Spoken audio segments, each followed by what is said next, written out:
interprétation faite sur l'article 56 de la Charte des partis politiques lors de la transmission de la liste électorale à la Sénat par le COS-LEPI, le nombre de centres de vote aurait connu une augmentation par rapport à 2016.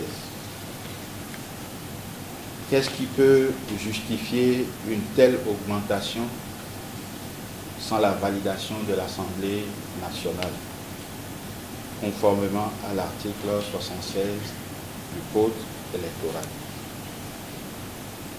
Quelle interprétation faites-vous des dispositions de l'article 242 du Code électoral relatif à l'attribution des sièges? Quels sont les documents dont il faut se munir en cas de contestation ou réclamation des résultats? Comment peut-on prouver qu'un représentant de parti a été illégalement empêché de faire des observations sur le déroulement du vote? Si les représentants des partis ne sont pas autorisés à signer le procès-verbal, comment peuvent-ils signaler les irrégularités constatées et constituer les preuves? En quoi consistent les rectifications matérielles et les redressements ou annulations des suffrages? Monsieur le Président, qu'arrive-t-il si un candidat qui a demandé son quitus fiscal à temps, bien sûr, ne l'obtient pas avant le dépôt du dossier? Qu'arrive-t-il lorsqu'un candidat qui n'a pas obtenu son quitus fiscal à temps, en raison d'un montant indûment mis à sa charge, obtient gain de cause hors délai du dépôt des candidatures? Que pensez-vous de la campagne précoce et l'utilisation des moyens de l'État par la mouvance présidentielle? En dehors de ces questions, nous avons d'autres recommandations à faire. Nous voudrions qu'un séminaire soit organisé, un séminaire de formation à l'endroit de tous les acteurs intervenant dans le processus soit organisé pour un meilleur éclaircissement du processus. Je voudrais commencer par vous inviter, inviter chaque citoyen à considérer que notre démocratie est une démocratie majeure. Les préoccupations que vous avez exposées, exprimées, je le soulignais tantôt, sont d'une importance majeure. Mais ce sont autant de recours au sujet desquels, quelles que soient les réponses, cette réponse serait des décisions. Et vous imaginez que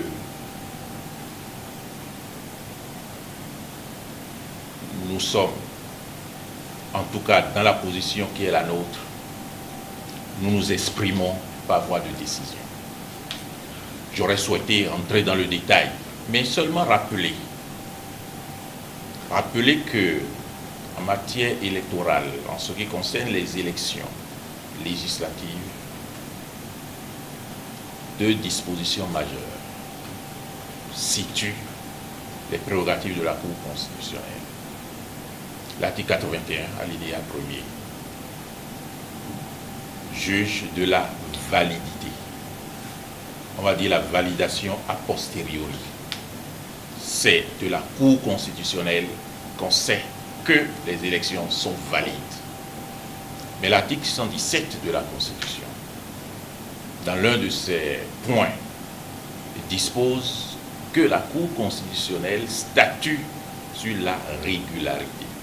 Mais cette fois-ci, en cas de contestation, je voudrais que nous nous comprenions, c'est sûr. Donc il y a la régularité. La régularité, c'est a priori. Vous êtes en mouvement, vous êtes sur le terrain, vous avez compétit, il y a des contestations tendant à faire croire qu'il y a un souci de régularité. Le juge constitutionnel est appelé au thème de l'article 117 à statuer lorsqu'il y a contestation. Et donc, en l'absence de contestation, ou lorsque les contestations sont tranchées, le juge constitutionnel statue sur la validité du scrutin, article 81 alinéa 1. Si nous prenons ces deux poutres, la compétence de la Cour constitutionnelle, nous allons bien comprendre les dispositions que la Cour a prises. La première disposition, c'est ce que très tôt nous avons mis en place, à savoir, bien entendu, la transparence du contentieux constitutionnel de manière générale.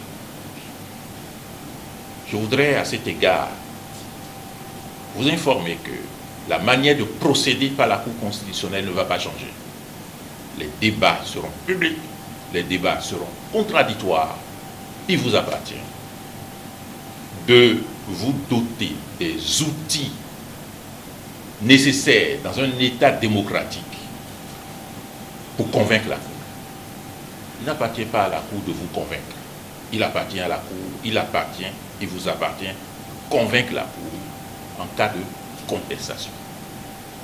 La deuxième chose, c'est la démarche classique, nécessaire, préventive, de concertation institutionnelle.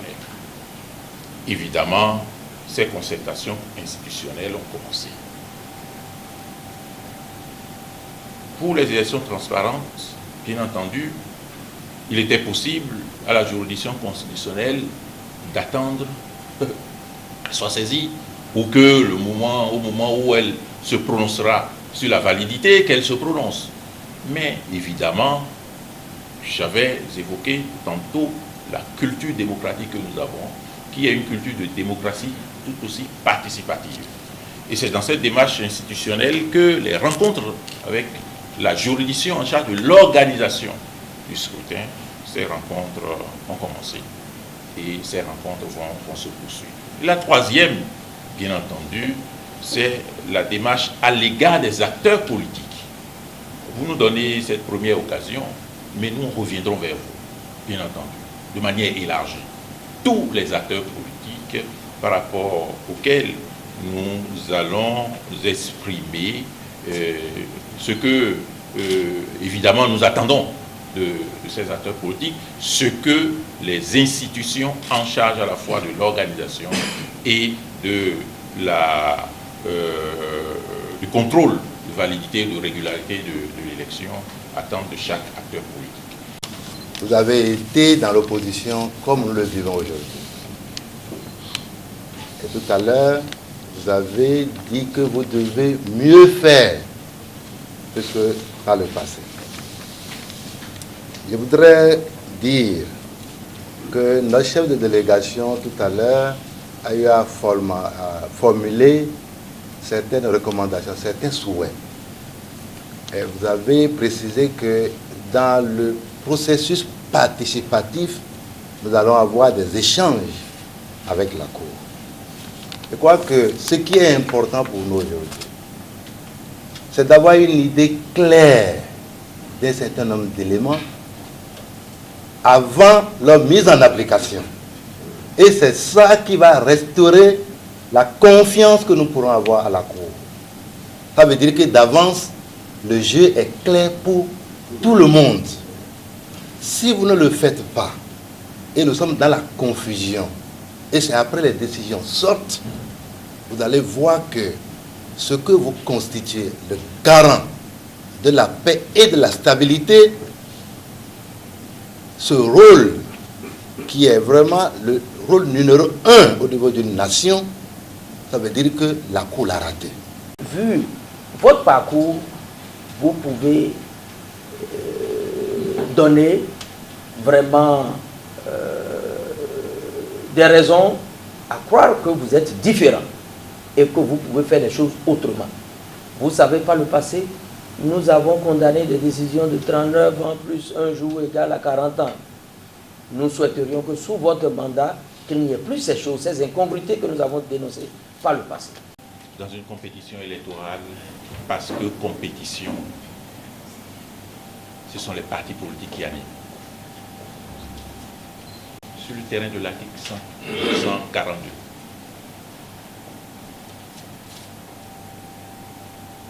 Encore une fois, sur lequel je ne veux pas, en cet état, en cette position, me prononcer et à faire de cette interprétation une décision. Non, nous n'allons pas sur le chemin du meilleur emprunter le sentier du pire. Il est de bon ton que la loi qui organise les élections, qui est la loi des partis politiques, la loi de la compétition électorale, puisse faire l'objet de discussion déjà par les partis politiques. La vie est un arbitrage. J'ai beaucoup d'aînés parmi vous. À des moments donnés, on arbitre. Pourquoi ce serait la Cour constitutionnelle qui va réunir les partis politiques? Pourquoi ce serait nous qui allons vous dire dans un cadre qui n'est pas approprié l'interprétation que nous aurions de l'article 242 du Code électoral?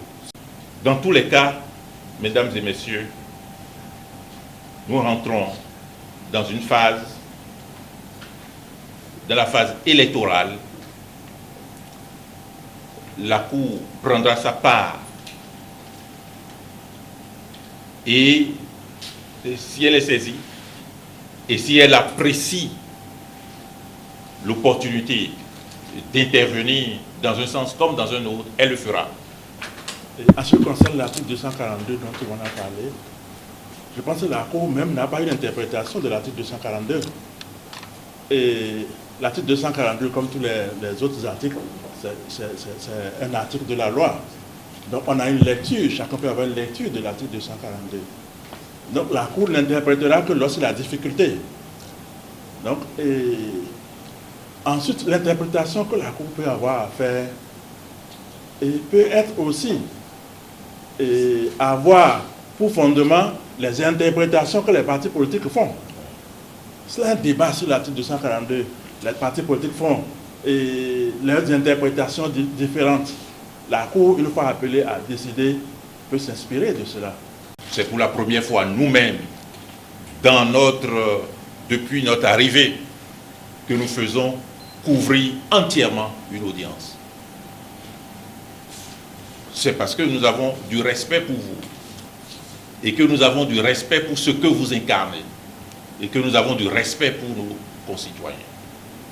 Et de ce point de vue, encore une fois, que nous puissions continuer, chacun dans son périmètre. Je voudrais donc vous formuler les vœux les meilleurs au titre de cette année 2019. Je vous remercie.